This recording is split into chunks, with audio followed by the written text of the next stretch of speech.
Hi, I am the third generation sensation, luscious Lexxi Green, and I am here at Drinkin at Mo's podcast.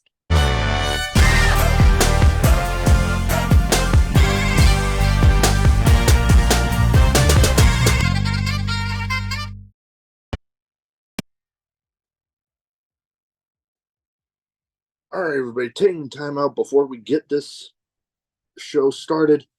I want to thank Reaper Apparel for having Drinkin' Mo's be a brand ambassador for their clothing line.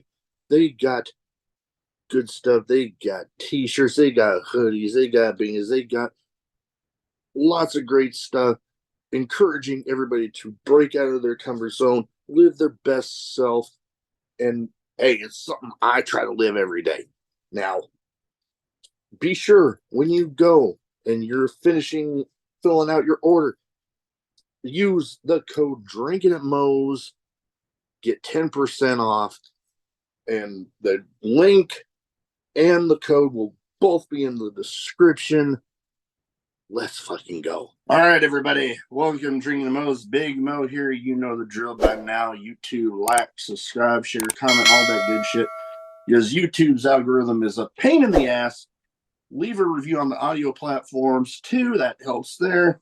You might notice Drinking the Most title out here. I'm excited. I just got this gifted to me. But I'm also excited to have with me my guest today, Lexxi Green. How you doing? Hi, I'm good. How, like, lots been going on with you lately since we last chatted about getting on here? Traveling. That's been my goal this year. I'm still trying to my main goal is to kind of push out west, but mainly I just want to hit new states, and that's kind of what I've been doing recently. Like I debut in Mississippi next weekend, so I'm excited Okay. about that. That'll be fun. I have a little bit of a connection with Mississippi. When I was in the Navy, my ship was actually built in Pascagoula. Okay. So little connection there. A lot of my first year in the Navy was spent down south, Florida, Mississippi, Alabama, that whole area. So little That's cool. connection there for me. So that's cool. Now, wow, little cough left over from the allergy issues I had earlier, but Mm, yeah, those are a bitch. yeah. But today, first thing I like to start off with each of my guests is what got you started as a fan, and then what got you deciding to make that leap into the business. So, it actually had everything to do with my family. When I was younger, I went to shows and things like that. That was when my mother was actually interested in it until wrestling had left my hometown. Once they left my hometown, everybody kind of didn't let me know wrestling still existed, Mm, being a kid and not really knowing. And so it actually became years later when I was in my early 20s, a place that I was working, there was a guy that worked with me that was a referee at a show. And he was okay. telling me about wrestling and about how it was around. And I got so excited. I'm like, wait, what? You mean there's wrestling still going on here kind of thing? And Yeah. it took one show for me to go to where I was like, I can do this, one of those kind of things. Yeah. And so where my family obviously didn't inform me as much, I kind of went behind their backs and went training with this other promotion to show that I could do it too, because only men in my family wrestled. And so Mm. I kind of wanted to prove myself. And then it was over from there. Here we are 12 years later. That's interesting how it works out sometimes because yeah, wrestling has, for a lot of its history been kind of a male dominated business, but especially lately with women have headlined WrestleMania on a couple of times, and Hmm. uh, even with intergender wrestling kind of becoming a little more prevalent, and people not shying away from it how it had been. You know, women are definitely getting their shine like they should be. Like I've had a few people on that I kind of gave them the moniker of the equal opportunity ass kicker because Mm-hmm. they'll get in there regardless of gender. And, you know, I talk a lot with some people about how, like a lot of forms of wrestling, there's supporters, there's detractors, but, you know, a lot have agreed that if you have two people, regardless of gender, that can go, what better way of having equal footing that you just let them both go at it? Yes.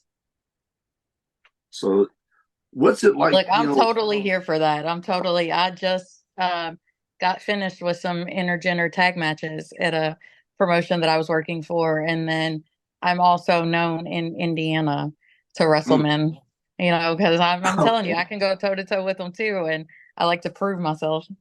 Oh yeah, and I love that because you know everybody wants equality, that equal footing, and like I said, what better way than if you got two people that can go at it that just let them go.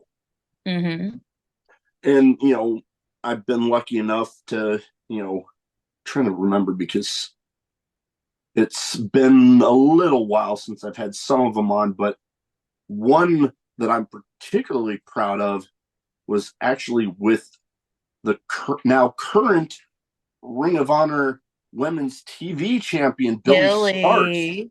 You brought up Indiana, and man, when I got that one, man, I was excited because she hadn't. It was rumored that she was going to be starting with the AEW and Ring of Honor, but it hadn't Hmm. quite gotten signed because I think, yeah, she was just getting done with her junior year of high school at the time. Yeah. So, but man, what at such a young age already, the Hmm. sky's not even the limit. And I actually got to see her live in a scramble match for Sammy Callahan's promotion, Wrestling Revolver, Okay. and got to actually meet her in person. So that was fun. Like I Oh, don't I think love she. her. She's a good kid. Oh yeah. She's gonna go very far. Oh yeah. Like I've told a lot of people with her is like, man, she's the stuff she's already accomplished. Just Hmm. imagine where she'll be when she starts thinking of retiring. Yeah, exactly.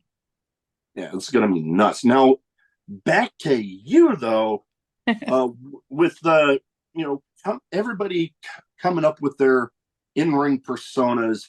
It's from what I understand through the amount of times I've talked about this with people, is the first little bit can be a bit of a feeling out process, Yeah. what's going to work, what isn't. What was it like coming up with yours? I had the same thing, especially so like my family is these from Tennessee, hillbilly, countrified, and that's totally not me. Mm, Anybody that knows that that's not me. And I did try that in the beginning. I think at one point I even did a whole schoolgirl thing. mm, And realistically, like once I realized that being me but amplifying it was something that I could do, it has became like so much easier. Like most people oh, don't know this, but I am spiritual, I am witchy, I'm a Reiki master, I'm all this. So like my gimmick is 110% me, just amplified on crack, and that was the oh, easiest, best way for it. oh, and that seems to be what everybody knows as that will. I'm trying to think of a good way to put it. One that resonates with the crowd the most is when they can tell that authenticity that Yeah. it's like that is just who that person is. They're just in front of the cameras, amping it up a little bit. Mm-hmm. And yeah, like hell, I remember one of my personal favorites that one of the only people that I swear would get me starstruck if I ever met them, Stone Cold Steve Austin. That Okay. he's definitely brought that up. That it's like Stone Cold in front of the camera is just him up to 10. Yes. And the more people can relate to, what's real, the more that they can get behind it. Like everything, especially since I have came back from the break that I took, um, everything that have done is like 100% truth. Like even my tag partner, that is my best friend in real life. So everything is completely 100% true, and that's I think why I've gotten such good reactions since I have came back recently is just because of those aspects that they get to dig a little bit into my life, but Yeah. also are entertained with it and everything being amplified. Oh yeah. Now you've also been listed as both a valet and singles, which there's people out there, especially on some of the national TV scales, that's actually becoming not so uncommon. Really, there's like I know Maxine Dupree. She's been both. What's Yeah. it like for you having done both? I feel like it kind of gives me an edge sometimes, especially when I'm wanting to do things that might not always be by the rules, Mm, because I know the things of how slick you can be, what you've got to do in order to be successful. And then on top of it, even when I am valeting, there's, not all valets you're going to see sit there and legit take out the opponent for their person, you oh know? yeah, And so I think it kind of gives me a little one up on other people who aren't a wrestler as well. yeah. You get the you get to be in there mixing it up, but then you also know paying attention to oh, ref has his back turned, Mm-hmm. Yep. that sort of thing. I get it. I get it. And And I promise a punch does a whole lot more damage than a simple choke. You know what I mean? And not yeah. everybody can throw them punches. Oh yeah. And being able to, you know, you get the mix of, yeah, there's valets that will get physical in the matches, but then you also have that experience of actually being in there and taking the bumps actively in the ring and having that physicality there too. Yes. All around experience, for the lack of a better way to put it. But now one of the promotions that I guess I didn't realize at first that you had been a part of, that I actually just earlier this week, as of this recording, interviewed somebody from the promotion, but it's OVW. Now, they, for, wrestling historians, I hate using that term, but for people that, have been fans for as long as, you and I have, know that OVW has had quite the reputation of churning out some of like a who's who in wrestling. And Mhm. now they're coming even more into the limelight with the Netflix series. What was your experience like there? I enjoyed it. This was before the Al Snow days when I was there. Mm. I do realize how much that the promotion has changed since getting him. I think that has definitely helped them out for the better. And hopefully, I've been around some with since he's been there, but I haven't personally worked for the company. Yeah. But I definitely see the dynamic change, and I think it has been a very good thing for the company from how it used to be. Oh yeah, I can imagine. And when I talked with he's a member of the group Dysfunction, but when we got to talking about Al, he definitely has that no nonsense approach to teaching, you know, the wrestling business. And it got me to thinking there are a lot of people out there that, especially when getting into the business, might you know, benefit from that approach Hmm. because, all of the bad reputations that some trainers and schools get of, just taking people's money and running with it. He's definitely the type that, you know, getting in there, and sometimes you need somebody that will not really tell you what you want to hear, but what you need to hear. Because Yes, I, that's where I came from. And both of my trainers have their own schools themselves. One is located here in Kentucky and one's located across the bridge in Indiana. But Reverend Ronnie Roberts and legendary Larry D, as well as Max Sled. And that is what they pushed into me, coming through this business. And I'm very grateful for that because I have noticed how other trainers are, and I get completely what you're saying, and I think that makes a huge difference and what really makes us and pushes us to be better by telling us what we don't want to hear because we want to do better. We want to be better. We still strive, like here I am 12 years later and you'll still catch me doing seminars because I feel like, there's always room for improvement. There's always room for growth and you can never stop learning something. oh yeah, no, that's it's an ever evolving process, and kind of leads me to remembering back when there'd be a student versus teacher storyline, and I would often hear the line, "I've taught you everything that you know, I just haven't taught you everything I know." And Mm-hmm. I kind of dig that because it's like, ooh, they think they're going to have this easy time, but then, oh, what haven't they taught me? Huh.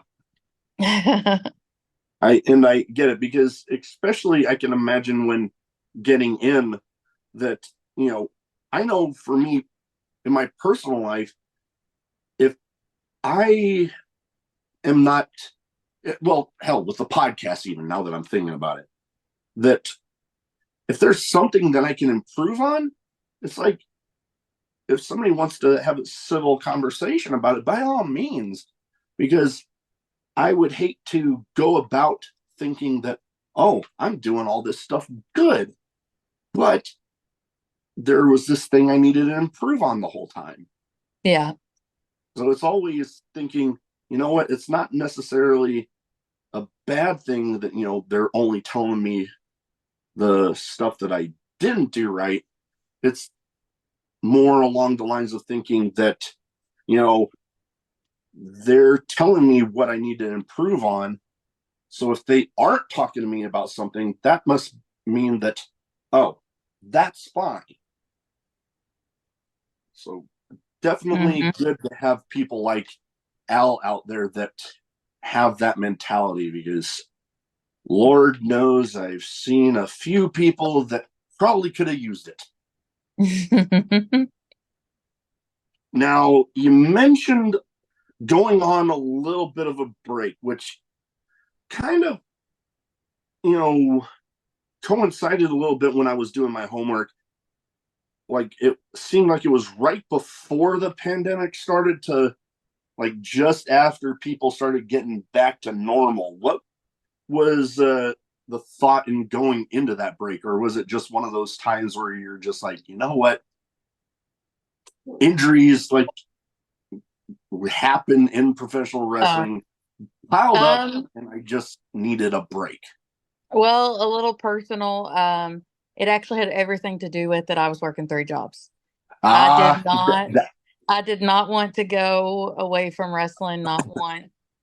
It did become harder with me being a parent of seeing mm, how much time that I had with my children and being able to birthday parties no longer being at wrestling shows before the show and yeah, doing things to where I had a little bit of mom guilt to where I felt mm, like I needed to do more things for them. And now um, everything just felt right. It's mm, actually my best friend and tag partner is the one that brought me back.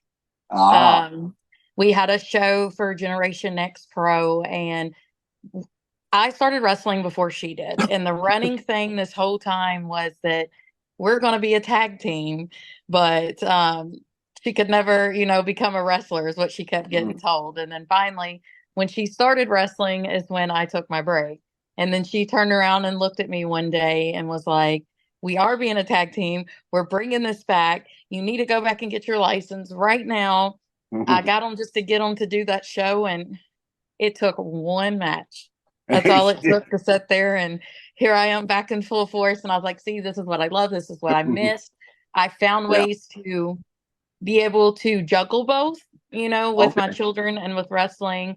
And it's been great. I've been so glad that I'm back. I'm having a blast. I'm getting booked almost every single weekend now, and I'm having fun again. And I'm going to do it until I can't do it. So, Hey, that's awesome because family is important, and I can understand the amount of time that wrestling can take away from them. So you can feel like, oh man. So I can understand that getting into a break, and I've also heard many times, especially with like returns that were just going to be a one off, and then mhm. much like people talk about getting started and catching that bug, and then all it takes is that one time, and then you're like, damn it, I want more of this. Yes, exactly. That, yep, I totally get it because I've talked with a few people that have taken breaks during different periods, and that seems to be the thing that always ends up being the thing that calls them back is hmm they they might not even have been in a match. They just go to a show and then they get that Yeah. itch. Oh yeah. Now, damn it, I lost my train of thought. Okay, but I was thinking, getting booked every weekend and stuff. Like I have had some guests that, let's just say, one thing the military taught me was persistence, and like another guy, John Wayne Murdoch. It took me damn near little over a year to finally get his episode done. But there was all sorts of things. Like he had family stuff going on. I had a family deal that I'll go into off recording. But the guy's a damn machine with the schedule he keeps. So hmm I was like, you know what? This is one I want. It's on my bucket list. I don't care how long I gotta wait. I am getting this done. And finally got it done. And man, my collections back here, I actually have one of his wrestling buddies. I love Hey. this two-sided thing. The one side all bloody looking. When I Yeah. when I actually display it out, I usually keep this side because it just looks fucking It cool. looks more badass. Yeah. Oh yeah. But yeah, his one's another one I'm proud of. Now, I also have two categories here that, one's a bit of a name game where I name off some people and you give me quick thoughts on them. And, I try to theme it towards the guest as much as possible. So in this instance, I've, done some diving into matches and cards that you've been on. And each of these people you have either shared a ring or a locker room with at some point. Okay. Now, one person, they went by a different name when you were with them, but people might know them now as Ruby Soho, but Heidi Lovelace when you were with them. Yes. Uh, love her. Absolutely love her. Um, she we've had some things. We've had some things, but super proud of what she's doing. It's kind of one of those bittersweet. Her and Sarah Logan were the first two people that like I knew personally before they went kind of thing. So it's Okay. like when you get to share in that experience with somebody and seeing them go through that, it's you can't help but like feel proud and happy that, like, hey, this really can happen for us. We're not doing this for nothing kind of thing. Oh yeah, no, I can definitely understand you there. That you knew them when, and you had such a friendship with them. And it's like, holy crap, I am so happy for these people. Like, I've Hmm. had my fair share of people that I've been very excited for. People here locally. I've actually met her at one point. This was well before the podcast, back when she was still under the Heidi Lovelace name, but she was up in Fargo for a show that was like a tag team themed show. And I actually got the opportunity to be special guest ring announcer for my friend's match that night. Okay. And she was on like a couple matches before. And I'm wanting to say it was a street fight tag match with another, relatively famous name right now, but a young warhorse. Okay. They were both up there, so that was a fun time. And I remember when she got signed to WWE, and I'm like, oh my god, I remember her. Yeah. All right, next one, somebody else that I've actually had the opportunity to meet more than once when I was stationed out in San Diego. One of the promotions that actually got me started watching independent wrestling, she popped up there. But Thunder Kitty. Thunder Kitty. Okay. I love this old woman. We've had some moments, don't get me wrong, when our paths have crossed over, trying to fight for a title. However, Yeah. the irony of this is that I have known her my whole entire wrestling career, and we never had our first match until about 6 months ago. Not once have we ever wrestled against each other. We've been on same shows, we've done same things, but we've never got to actually wrestle against each other. And that is actually one of my most favorite matches that I've had since I've been back. For the simple fact of is that she really gave me a run for my money. You know, um, she was a very formidable opponent, and we're fine as long as, we're not chasing the same thing. When we're chasing the same thing, it's a different story. And, we're going to have to put the old woman in a retirement home. But when we're not chasing the same thing and she's on my side, I'm here for it all day long. Oh, I I can understand, when two people are chasing after the same things, a butt in the heads happens. But Yes, exactly. when you're, you know, outside of that situation, things calm down a little bit. All right. Hmm. Next one that I haven't got to meet, but I think it would be pretty cool if I ever did. People know her from her days in TNA, ODB. Oh, she killed me. She absolutely killed me. I was in an OVW.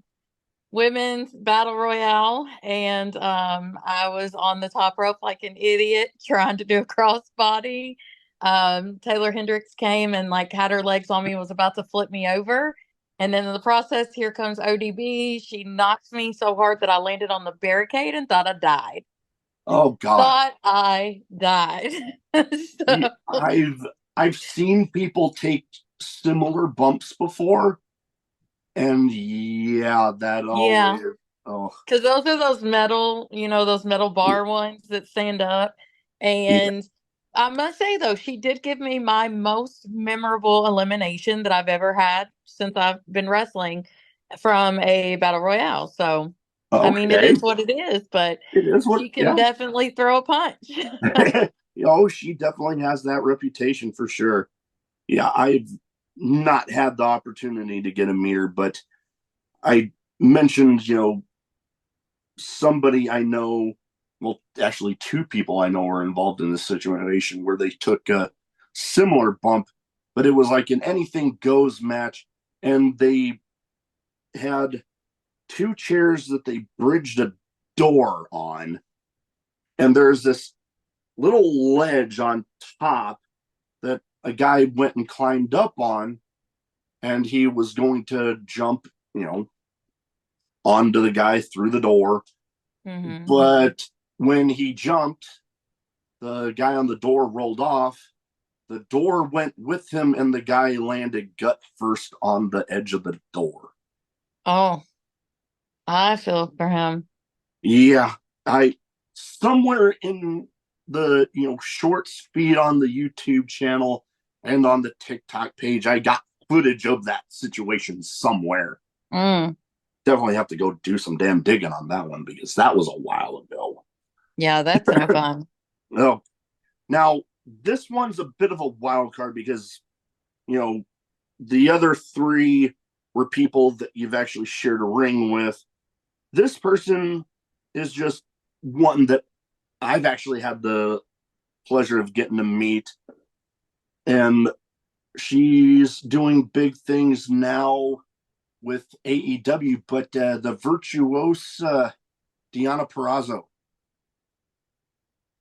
Um, from what I've known, she seems pretty cool.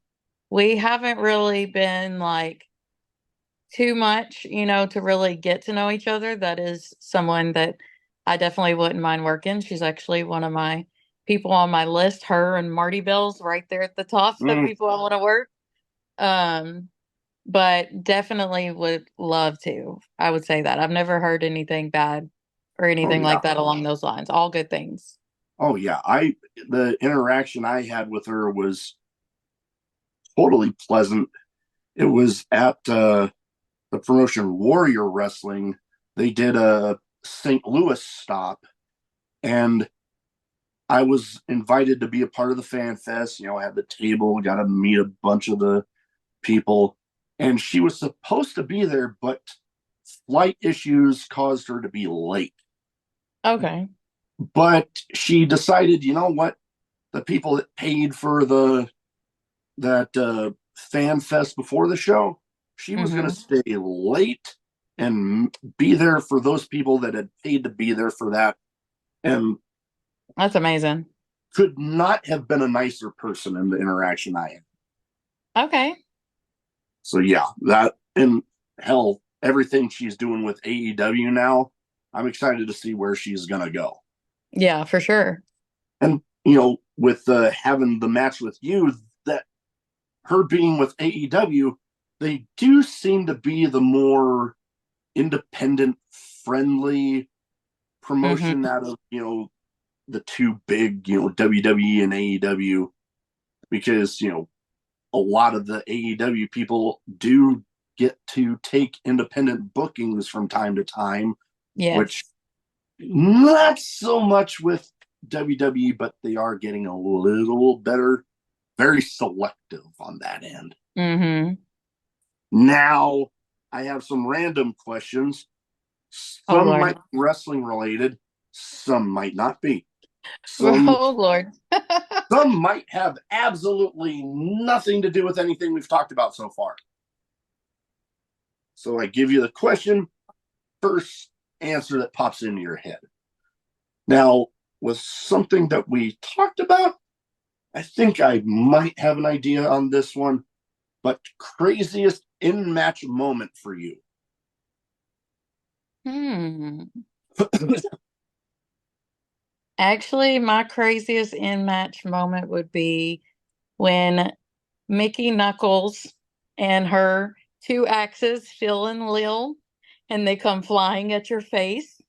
And it's the scariest thing in the world, and you hope and pray that you duck out of the way when they come flying. That would definitely 110% be my most craziest moment.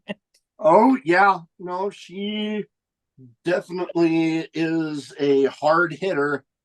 And I mean, I got nothing but respect for her because, good Hmm. Lord, I talked a little bit about equal opportunity ass kickers.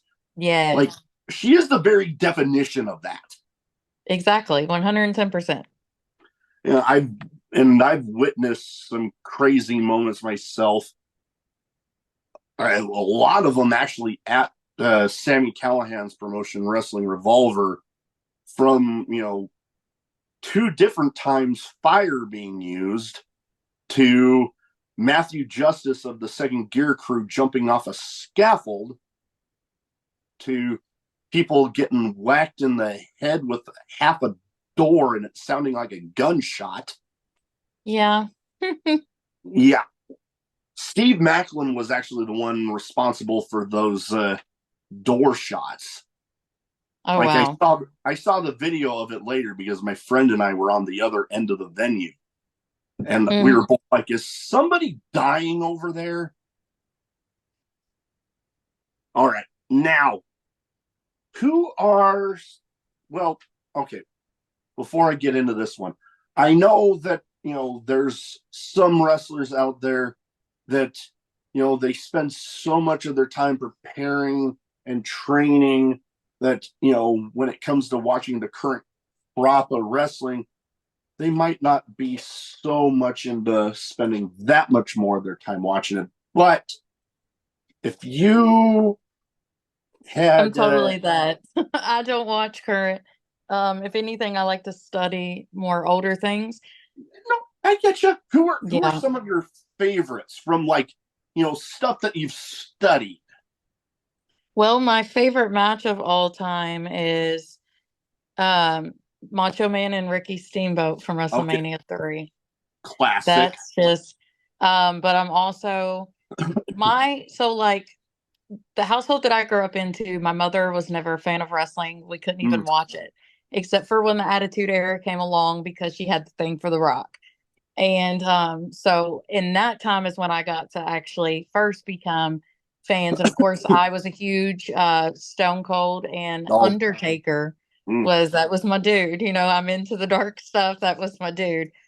Um, and then I just I'm so intrigued with watching indies and mm, things overseas of people that I'm not even familiar with, but watching them is mm. kind of my biggest thing.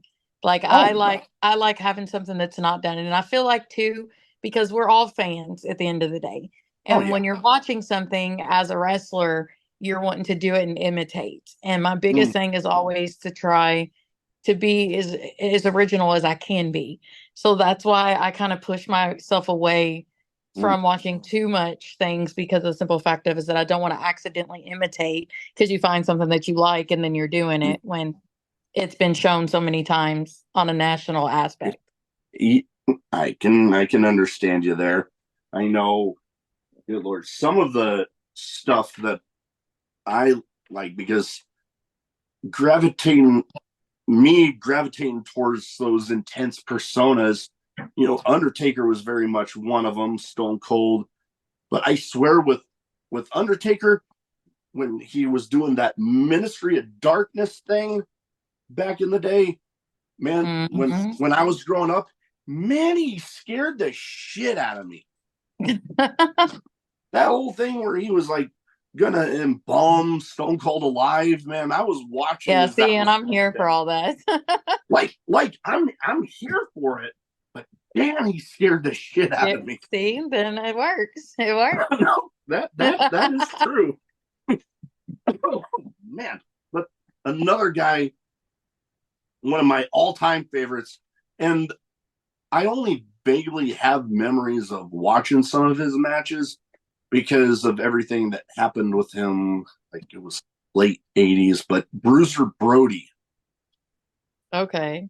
one of my all like I remember being absolutely scared of him as a little kid because him coming out and just waving a chain around. Oh, Go, Willie, I, go. I my wife and I we got an English bulldog that sometimes I He let just him. came all in the camera. It's all good. My wife and I we got an English bulldog that sometimes he if my battery's running low and I have to record Mhm. upstairs. He's jumped in the background a few times, so I get it. But yeah, Bruiser Brody waving the chain around and stuff scared the crap out of me as a kid. But going back and watching some of his stuff, I'm like, dude, I love that guy. Yes, yes. And very much reminds me, like, there's a current guy that, more so when he was, in New Japan, very much his entrance reminded me of that, and that's Lance Archer. Okay. Yeah, I could see that. And one of my signed figures up there is actually his, one of my first ones. Oh, wow. And the same show that I met Deanna Perrazzo at. Hmm. That was fun. Now, my wife and I actually we got a couple little trips planned, little mini vacations. What would you say is a favorite spot you could pick out for a vacation? For a vacation, in country or out of country? Either. I really think that San Ramon, Costa Rica is gorgeous. Ooh. It is so I've gorgeous. I've seen some pictures of people that have gone on trips to Costa Rica, and yeah, Yeah, very beautiful. very beautiful. That's bucket list right there. Oh yeah, I know. Oh God, some of the places I've been to in country, like obviously San Diego, where I was stationed, has a special place in my heart. I with the Navy, we stopped in Hawaii a couple times. That Oh yeah, was that was definitely too. awesome. And my wife actually surprised me for my 40th birthday with a trip to Colorado, and didn't realize that my whole family was going to be there. But I got a wild little story because we heard at the cabins that we were going to be at that there had been a bear and a moose spotted nearby. Oh Well, wow. all of a sudden, it hadn't gotten dark outside, but we hear something rumbling around in the dumpster that was provided for the cabins. Hmm. And we go out there and holy crap, there's a bear going through the dumpster. And me, my wife gives me shit about this, but me, I was like the damn crocodile hunter. Like, oh, let me go take a look. And like Let's go investigate. trying to see how close I could get. And like I got a picture of it staring right at me. Yeah. Okay then, Mr. Brave Man. I didn't get too close, but I definitely got its A attention. little close for comfort, yeah. Well, a little too close for my wife's comfort. I probably would have tried to have gotten close, but I'm nuts like that. Yeah, Now, understandable. now with the name of a show like I have, I would feel weird if I didn't have this question in here. Favorite drink, whether it be alcoholic or non, or one of each, because I know there's plenty of people out there that, for one reason or another, don't drink. Tequila all day, every day. Okay, okay, I can respect that. I'm a bit of a tequila guy myself. I know two of my favorites are probably a little more on the reasonably priced side, but the one that George Clooney used to own, Casamigos, that's Okay.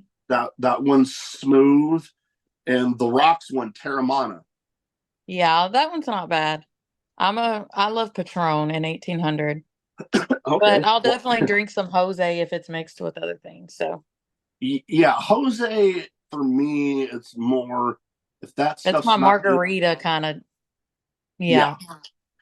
yeah. The other two that I mentioned, it's like you definitely need to be careful with drinking those in a margarita because like it's so smooth you can't tell there's fucking alcohol in the damn thing. Hmm. And yeah, they makes me joke about the whole one tequila, two tequila, three tequila floor. Like Yeah. you have more than about three. and you're probably going to be end up on the floor by the end of the night. Hmm. All right, now, last but not least here, best advice you have for anybody wanting to get into wrestling. Um, just try it. Like you're never really gonna know. I've seen people from all aspects, athletes, non-athletes, um, people that are antisocial that end up finding this as their niche. If it's something that you genuinely want to do, just try it. Just give it your all, really try it. Don't give up and see where it takes you. You'll know by the time that you fully complete your training if this is something that you would want to do or not want to do, kind of thing. Oh yeah, no, from everything that with everybody I've talked to, yeah, you'll find out if it's your thing or not. And hell, maybe you find out that a different aspect of the business is Yeah, more exactly. more your side. Like, and the other thing that comes up a lot in the, just try it is, just doing it, because if you let yourself, overthink it too much, then you're just going to end up talking yourself out of it, and you'll wonder what. Hmm. And opportunities are always missed that way from Yep, people just not trying. definitely. Now, before we go, where can people find you social media wise? So if they don't already have their eyes on you, they can go ahead and get them there. You can search up Lexxi Green on Facebook, TikTok, or Twitter. And on Instagram, it's Who Dat Lexi Punk. But you can find me on all those. Some of them are a little bit spelled different. I promise my name is with two X's. Facebook says I'm not a real person when I write it that way, so they make me space it. And then it looks like I'm Lexi, but I promise that's me. You'll notice it. I've But yeah, I've all noticed four of that. Yeah. those. I hate it. Every time I try to change it, they're like, this isn't a real name. You need to confirm your identity. And I'm like, what, do I have a license of my identity? Like, no. And if I put it at just one X, everybody starts putting that Bookers, and I can't. I'm like, it's two X's. So if you actually look on my Facebook in the bio, the very first thing is it says it's spelled Lexxi. I do remember. I was just looking that up for somebody, and yeah, Because I so got I many got a chuckle people, out of that. so many times I get flyers and it'll be my name spelled wrong is one X, or it'll be Lex space Psy. And then I have to tell the booker, I'm like, you spelled my name wrong. It's even on my kickback covers. Awesome. Well, we will get all of that in the description. Thank you for taking the time to talk to me tonight. And you know what? I got to give a shout out to my friend Nate, who hosts My Two Cents with me for the Drinking and Mo's belt. I Heck am. yeah. This is. Oh man, I'm still excited. And goddamn, I'm like, holy crap! This is the only. This is the only belt I have in my collection so far. There you go. This one's going to be displayed proudly for sure. Yes. All right. Special one. Oh, yeah. It's definitely special. Now, like I said, thank you. Appreciate your time. And you know what? You're welcome back anytime. Thank you so much. I appreciate it.